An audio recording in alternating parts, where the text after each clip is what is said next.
So I'm continuing my journey with reading all of Stephen King's books. I decided to pick up and read The Shining. So I basically had an idea for this video, and essentially what I want to do is I want to read The Shining, and then I'm going to watch the 1980 film directed by Stanley Kubrick. I want to kind of give you my thoughts, compare and contrast. It's not going to be incredibly detail oriented, it's going to be more overarching and things that I notice. So that is what we are going to do. So we're going to start off with The Shining novel. A little bit of backstory. So I have seen The Shining movie originally. I saw it when I was in high school. It's one of my mom's favorite movies, so it kind of holds a special place in my heart for me, but I haven't seen it in years. And I only saw it once or twice. But reading the book, I've never done that. So we're going to start off with reading the book. I'm going to kind of give you my thoughts as to what I remember from the movie, and then we're actually going to watch the movie, and then we're going to see how my thoughts hold up, and also how things hold up to the book. Let's do it.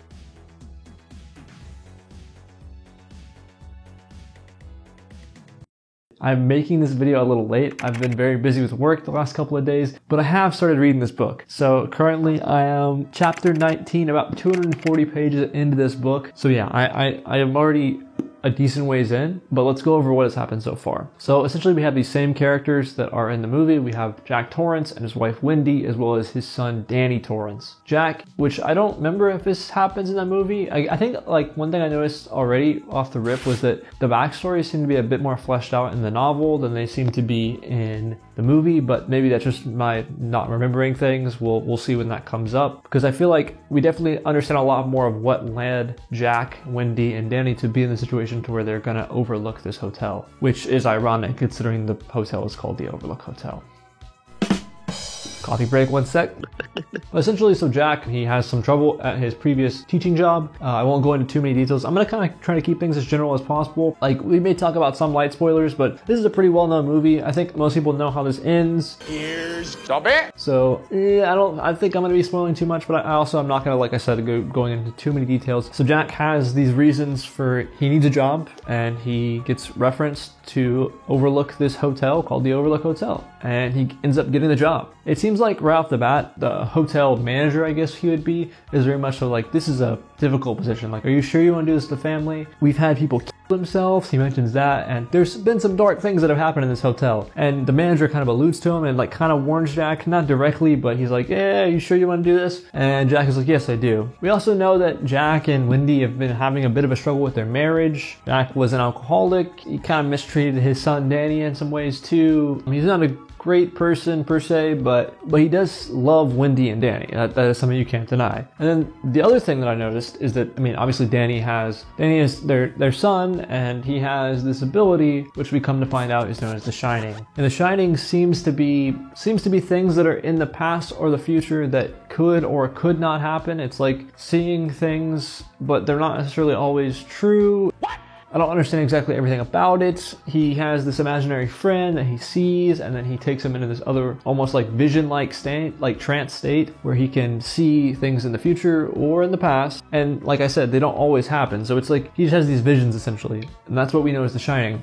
We also know that he can kind of read minds through this ability, and one of the characters he meets early on in this book also has a similar ability, and he tells him about, he's like, wow, I've never met someone who's as open as you are with this ability. I don't remember this being detailed in the movie, but I'm really interested to see if it was and how they dealt with that, because I remember the Shining ability of Danny to be much more like less structured, less explained, but like I said, it's been a long time since I've seen the movie, so maybe I just missed things and it was much more explained in the movie. But I feel like in the book, it definitely tells you, like, even early on, you understand what Danny can do, and you understand his abilities somewhat. It's not a mystery. There is some mystery to it, but it's not, in itself, it's not a mystery. We've had, the family has now moved into the hotel. They're overseeing it through the winter season while everyone else is gone, because it's a place that's going to get snowed in. So they're by themselves. It hasn't entirely been snowed in yet, so they can still visit the town below, which is Sidewinder. But some odd things have already started happening in the hotel. For one, Jack had a wasp nest that he bug bombed.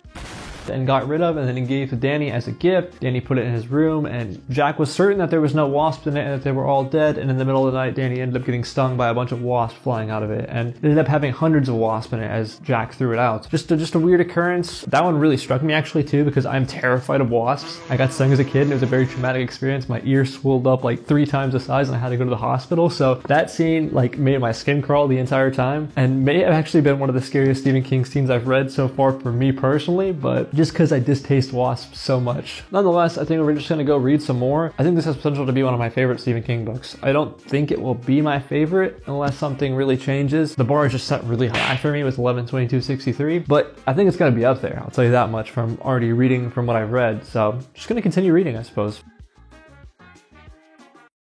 Alright, so I've read a bit more of The Shining. I'm going to give a quick update because my phone's about to die, but currently I am on page 403. I think where we left off last, they had just taken Danny down to Sidewinder so he could go to the hospital, or not the hospital, the doctors. And then we had this conversation with Wendy and Danny, where Wendy kind of finally started to believe that Danny was maybe telling the truth about some things and that there was some supernatural stuff going on with him. At the same time, we had Jack back at the hotel tasked with cutting the hedges, and I won't go into details, but that was an incredible scene. What? My cat has decided to join me. After that, we basically had Jack's slow devolution. Is that a word? Devolution. Devolution? I think so. Into madness, essentially. We had him call up Ullman after finding out the history from the scrapbook, and calling up Ullman saying he's going to write like an expose piece on the Overlook, which then resulted in Ullman calling Al and Al calling Jack. He basically gets shoehorned into a position where he's like, I can't say anything, but he slowly vows that he will say something eventually, and he becomes obsessed with the idea of writing a story about the Overlook Hotel. He becomes obsessed with the hotel in general. Then he also hears his dead father's voice over the radio and ends up breaking the radio, their only means of communication with the outside world, which is just wonderful, to be honest. Let's get snowed in and break our only communication with the outdoors, which ends up being a point of contention later because Danny ends up sneaking into room 217. And if you've seen the movie, there's also a very iconic scene there, but he ends up sneaking into this room, and we'll just say that he has another vision, he has another trance-like state. I won't go into too many details, but the radio would have been very nice to have. Because at the point I'm at now, Jack is actually fixed with looking into fixing or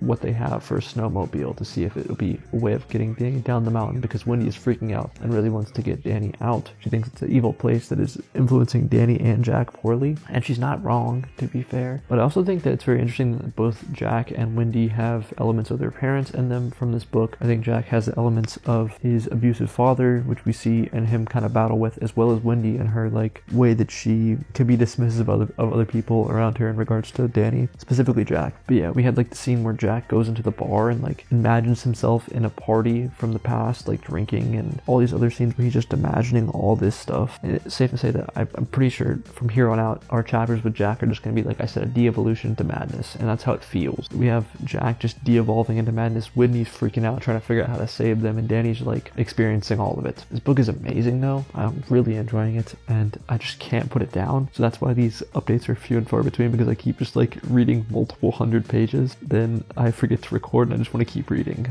But I'm gonna try to get another update in before I finish the book, but we'll see. So I guess you guys will see now. Well, I finished the book. Yeah, I just couldn't put it down and end up reading everything. So where we left off, Danny had just been strangled in room 217, or not strangled, but attempted strangling. I don't remember if I mentioned that previously. I should note also that this is kind of a learning experience for me, so I'm gonna try to figure out how to kind of note things down better, if I need to do more updates, less updates, those type of things. So it's gonna be a learning process essentially. This is the first attempt at it, and some things may be rough around the edges still, but we're gonna work things out. So I appreciate you guys sticking with me. So that's where, I hope I mentioned that, but if I didn't, that's where we left off previously. We were on chapter about 33, I think. Now we've honestly finished the book. And I remember one of the things that happened soon after that was that Jack ended up, he kind of realized that the hotel was trying to influence him. He was like envisioning murdering Wendy or Danny or someone, and then he was also at the snowmobile and he was wanting to not find the battery. I was frustrated when he found the battery and realized like, why am I frustrated by this? Like, this is something that I should actually want to do. I think that's when he realized how like the hotel was influencing him negatively and what it wanted him to do. And I think that actually plays a role later. I think that there's like actual personifications of the hotel later. I mean, it's pretty obvious, like when we have the party and stuff like that, and we have like the bartender Lloyd who was like telling him to drink, and then we have Grady talking to him later on who's like telling him he needs to get his wife and son in check. I think these are all personifications of the hotel's influence on Jack, and how it essentially is forcing Jack to do this one thing in the same way that it did to Grady and other people in the hotel previously.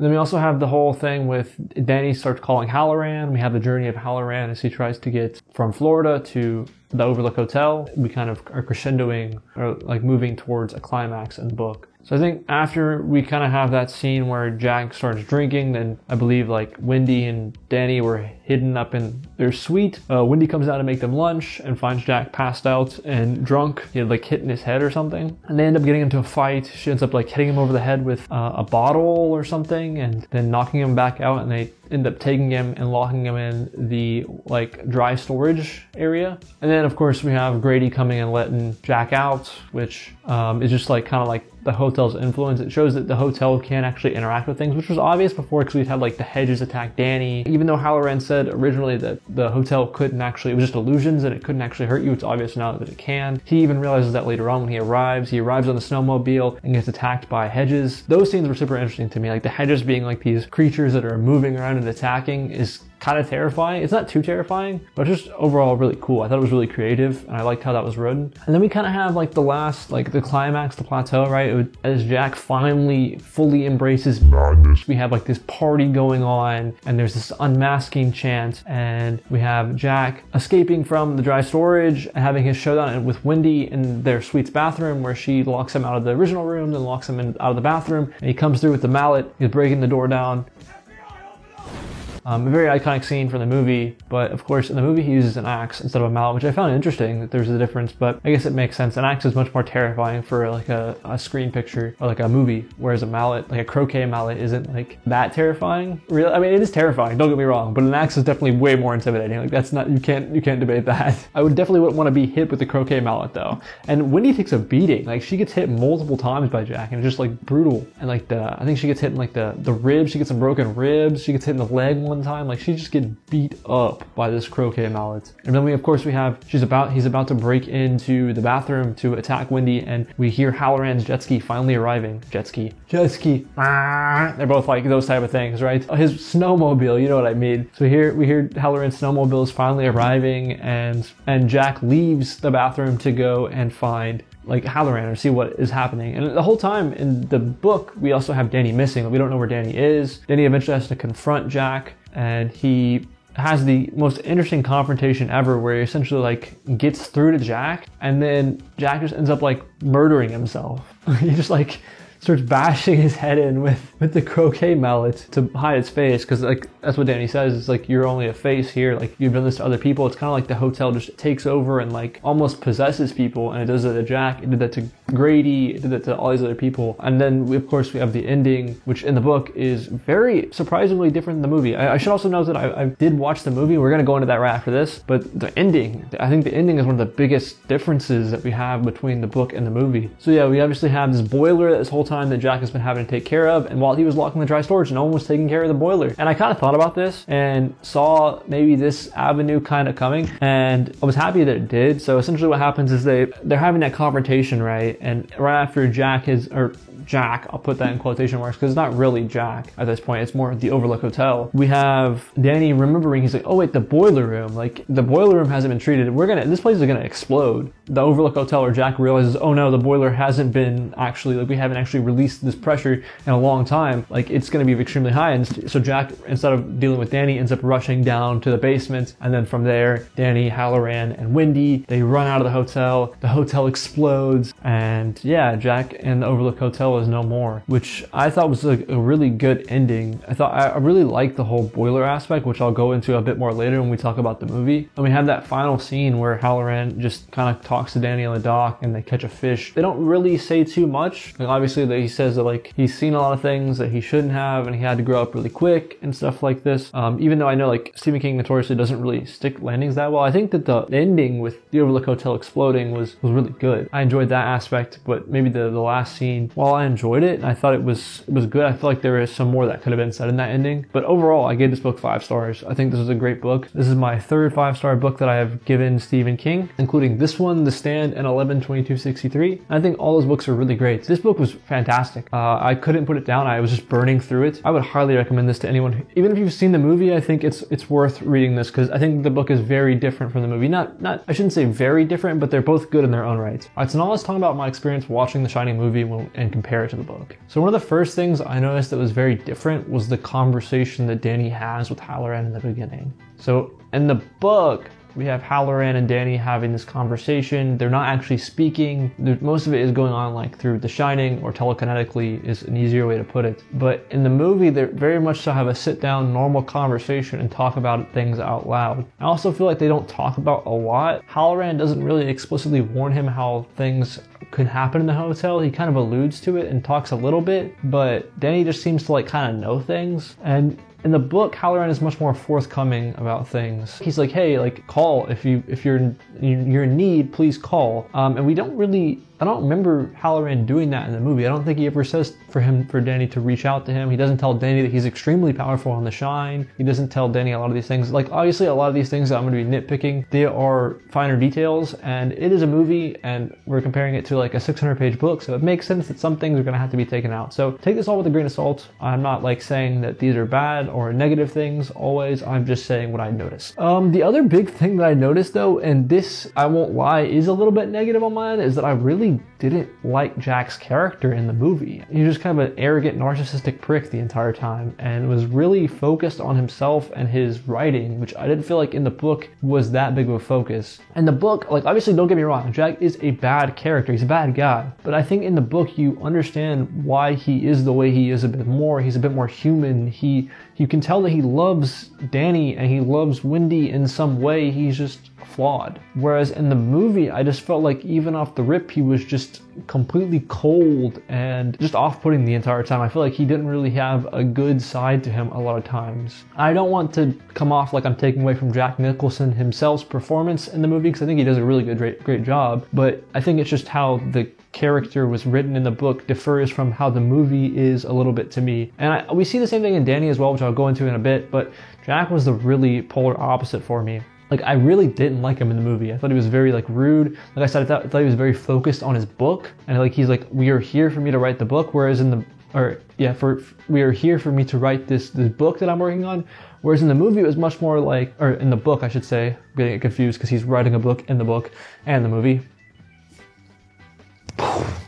I should say, in the book, it is much more like, this is what we have to do. This is kind of my last ditch effort. I need to feed my family. We need to survive. I need a job. And this is what we have. This is what I can do. It's much more like a last ditch effort as opposed to like, we are here so I can write and have some solitary. Like, sure, that was a benefit to Jack in the book, but that wasn't his main focus, I felt like. And I think that he just is much more human in the book. Like, we can clearly tell he cares about things, and I don't think that comes through in the movie very well. He seems very off the entire time to me, and that was one thing that really struck me after finishing the book and then going straight into the movie. Another big polar difference that we have is in, I guess, the manifestation of the hedges. So in the book, obviously we have all these crazy scenes where we have these hedge animals and they're like attacking, chasing, those type of things, different characters. And in the movie, I think that is manifested more in the hedge maze that we have, which I think is really cool. And I think it makes sense as to why they did these differences, because making hedge animals move around and attack is probably really difficult, especially at the time that movie was shot. But I think the maze is a good twist. I wasn't disappointed with the maze. I think the maze is really cool. I think that's a very terrifying element to be like in a maze being chased, which I guess I should say spoilers, but if you've made it this far in the video, like,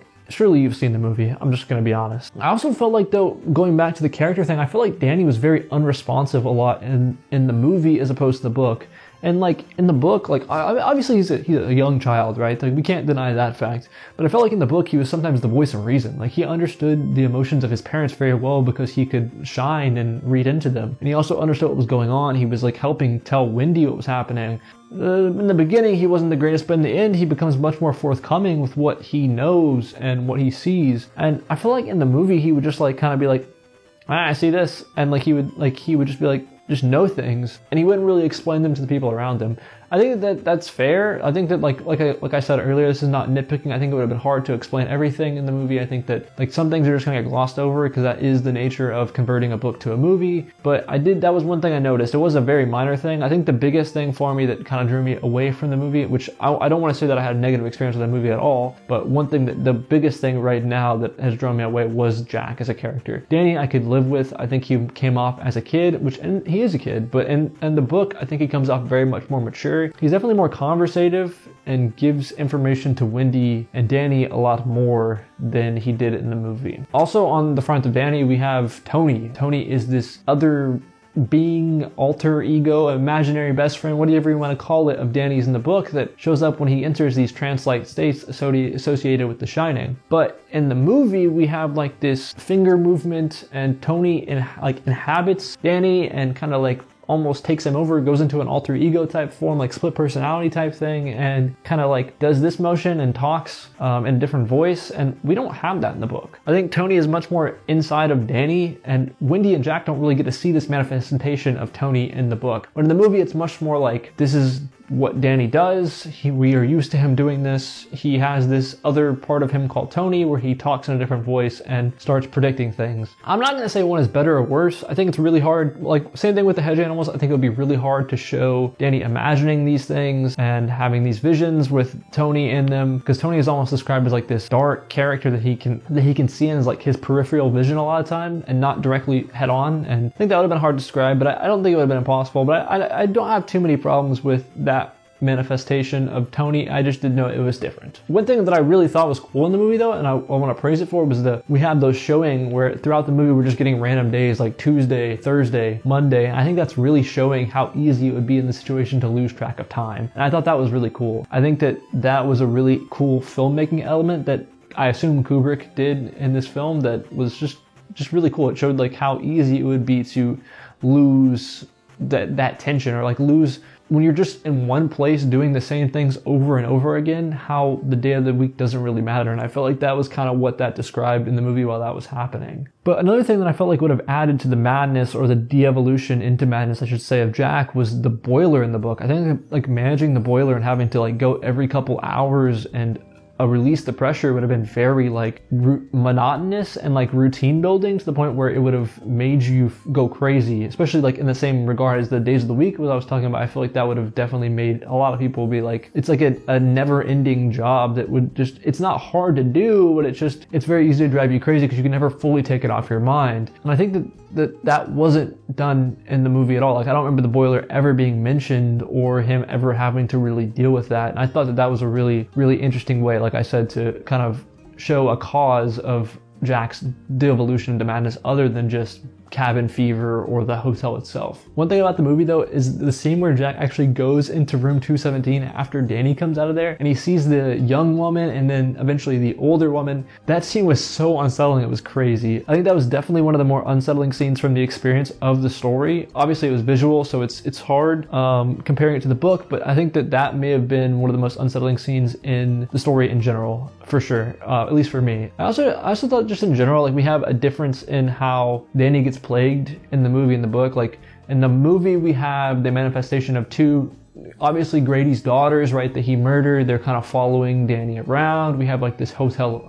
We have this elevator filled with blood that is like flooding out. And we don't really have the same elements of like this party and this unmasking that we do in the book that is so like ominous. Like obviously both of them are ominous, but we just see different visions and different manifestations of things that the hotel does to kind of like distort reality for Danny and Wendy in the book and the movie. And I thought that was interesting as well. I'm glad, like I said, I think that it's really good that they do divert things like this, because it kind of like, it makes the movie and the book feel a little bit different, and you can go into both of them and enjoy both of them. They're not exact like copies or exact mimics of each other, even though you can obviously tell the movie was based on the book. And then obviously the last thing we have that is very different was the ending. So in the ending of the movie, we have Jack chasing Danny through the hedges. We also, like, just in general, a lot of different things are different. Like in the scene with the bathroom, Jack has an axe, he's beating the door down. Danny is actually in there with Wendy. In the book, he is not there. Wendy doesn't know where he is, and she's concerned about finding him. We also have like Jack chasing Danny through the hedge maze, which I thought was a really cool addition to the movie, and eventually just like losing him and then freezing to death. And then as opposed to in the book, we have the huge explosion of the Overlook, which I will say, I think that the explosion of the Overlook is much more difficult to do in film once again, especially at the time this was shot, but I do much more prefer the ending of the book. And that is kind of gonna lead me into my segue of saying that I do think, like, it's so cliche to say, I think in most experiences this is true, but it's not always true, I will say that much. I have an example that just came to mind of a book or a movie that I liked more than the book. But in this particular instance, I definitely lean more towards the book. I felt like the book was a better experience. I think the shots and the cinematography that Kubrick did was insane. Like, there's some beautifully shot things there, just in general, and it's a great movie, don't get me wrong. Like, I enjoyed watching it in general, and it was still a very good interpretation of the story, but I do think I preferred the pure story of the book more. But I mean, that's really not that crazy. I think that if you did both, you'd probably agree with me. Maybe you wouldn't if you didn't. If you've read both and seen the movie, which I assume if you're watching this video you probably have, but if you have, then let me know what you thought. I'm very curious to hear about that. And like I said, there's probably some things I'm missing, but overall I think they are both really good. So that's pretty much all I should say about The Shining. I didn't get the movie an actual rating, but I definitely preferred the book more than the movie.